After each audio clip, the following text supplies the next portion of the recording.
હા બોલો. હા, તો બેસિકલી હું સાગર છું, અમારા પપ્પા છે ગિરીશ શાહ, અમે સુરત અડાજણમાં રહીએ છીએ. હા, મારે બેસિકલી એન્ડોસ્કોપીના સાઇડ ઇફેક્ટમાં એસ્પિરેટરી ન્યુમોનાઇટિસ થઈ ગયું હતું. તો એક બહુ સિવિયર ઇન્સિડન્સ હતું. તો ત્યારે આઈસીયુની કેરમાં અમને ડૉક્ટર મિલન મોદીનું રેફરન્સ મળેલું એઝ અ પલ્મોનોલોજિસ્ટ. અને લાસ્ટ 1 મંથથી પપ્પા એમના કેરમાં છે અને એમને બહુ પર્સનલ ધ્યાન આપ્યું છે અને અમને બહુ ક્લિયર ગાઈડન્સ આપેલી કે એઝ અ પેશન્ટ અમારું શું રોલ છે અને અમારે શું કરવાનું છે. તો થેન્ક યુ સો મચ. આજે that is very close to normal અને હજી અંડર મોદી સર્સ કેર.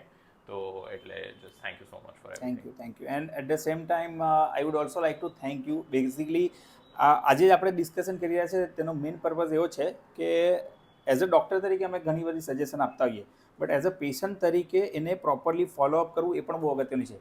જ્યારે કોઈ પેશન્ટ સારું થાય તો ડૉક્ટર ફૂલ ક્રેડિટ લે એ વસ્તુ ખોટી છે, એવું પોસિબલ જ નથી. હું કહીશ કે 70% ટાઈમ પેશન્ટની ક્રેડિટ હોવી જોઈએ, બિકોઝ પેશન્ટ પ્રોપર મેડિસિન લે, પેશન્ટ પ્રોપર એક્સરસાઇઝ કરે, કસરત કરે અને એ વસ્તુનું ફોલોઅપ કરે. જે સમયે આપણે ફોલોઅપ માટે બોલાવીએ તે સમયે આવે તો પેશન્ટનું રિકવરી ફાસ્ટ થાય. પેશન્ટનું મોટિવેશન ફેક્ટર કેટલું છે એ પણ બીમારીમાંથી રિકવર થવા માટે જરૂરી છે. હા, એક યોગ્ય ડૉક્ટરની તપાસ અને ડૉક્ટરનું guidance that is very important. But આ કિસ્સામાં ખાસ કરીને જ્યારે એમને એસ્પિરેશન થયું હતું, એમને ન્યુમોનિયાને કારણે ઘણું ઓક્સિજન ડાઉન થઈ ગયું હતું અને હોસ્પિટલમાં સમયસર રેફરન્સ લેવામાં આવ્યો હતો કે ચીફ ફિઝિશિયનને બતાવવું છે એના માટે.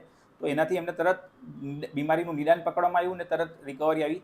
ત્યાર પછી ડિસ્ચાર્જ લીધા પછી પણ એમને જ્યારે અમે ટ્રીટમેન્ટ આપી તો ટ્રીટમેન્ટની સાથે સાથે એમને ઘણી બધી એડવાઇસ મેં સજેસ્ટ કરી હતી, જેમ કે રેગ્યુલર કસરત કરવી, રોજ શ્વાસ માટેની એક સ્પાયરોમેટ્રી જે કહેવાય તે, અને એક પીક ફ્લો મીટર કે જેનાથી આપણને આ સ્પાયરોમેટ્રી હોય જે મોટાભાગના પેશન્ટોને ખબર હોય, જેનાથી આપણે ફેફસાની કેપેસિટી ઇમ્પ્રૂવ થાય, અને એક પીક ફ્લો મીટર હોય કે જેનાથી એક્ઝેક્ટ ફેફસાની કેપેસિટી કેટલી ઇમ્પ્રૂવ થાય છે તે કરવા માટે એમને ગાઈડન્સ આપવામાં આવ્યું. પણ આમાં હું ખાસ નોટિસ કરવા માંગીશ કે એમનું પેશન્ટનું ફોલોઅપ કેટલું સરસ છે કે એમણે ડે 1થી બધા જ blood pressure charting, oxygen charting બધું કર્યું. પ્લસ જે સ્પાયરોમેટ્રી મેં સજેસ્ટ કર્યું હતું, તો તમે જોશો, જરીક નજીક આવવું પડશે તમારે. જે સ્પાયરોમેટ્રી રેગ્યુલર એમને ચાર્ટિંગ કર્યું તો એમની જે કેપેસિટી 350-360ની હતી તે ઇમ્પ્રૂવ થઈને વિથિન 15 ડેઝમાં 450-420 સુધી પહોંચી ગઈ. સો એનાથી મને પણ આઈડિયા આવ્યો કે ડૉક્ટર તરીકે હવે મારે કઈ દવા ઘટાડી શકાય, કઈ દવાને આપણે ચેન્જીસ કરી શકીએ.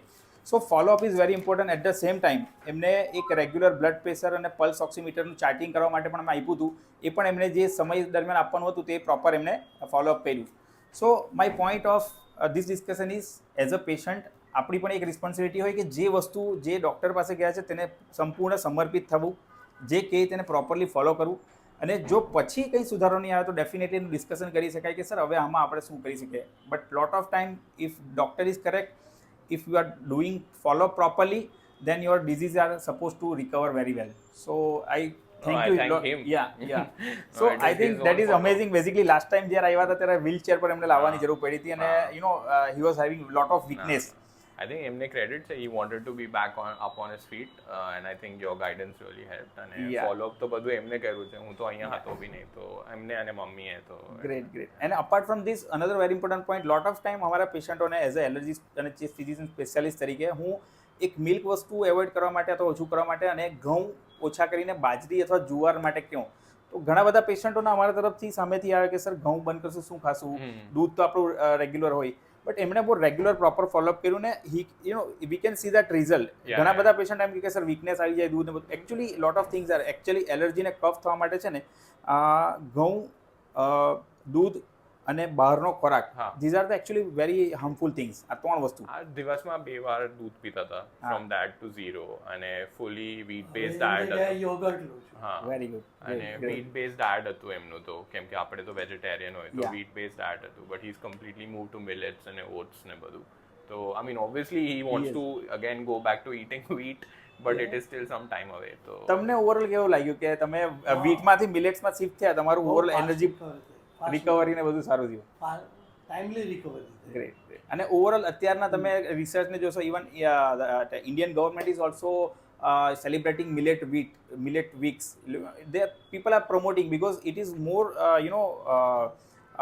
nutritious food exactly. and very less harm effect. हाँ एग्जैक्टली. इन wheat क्या होता है कि जब हम गेहूं खाते हैं ना, गेहूं में 70% मैदो હોય हाँ बिकॉज ऑफ हाइब्रिड गेहूं. हाँ and that is very harmful. એટલા માટે ઘઉં અને મિલ્ક everyone knows કે milk is not human milk, it is cow or buffalo milk. કે Correct. ગાય કે ભેંસના બચ્ચાનું દૂધ આપણે પીતા હોય which is not suitable for our body. Correct. So that is very important take away from this, and regular follow up, proper guidance of doctor, and proper diet modification, exercise in form of spirometry, and peak flow meter evaluation regular.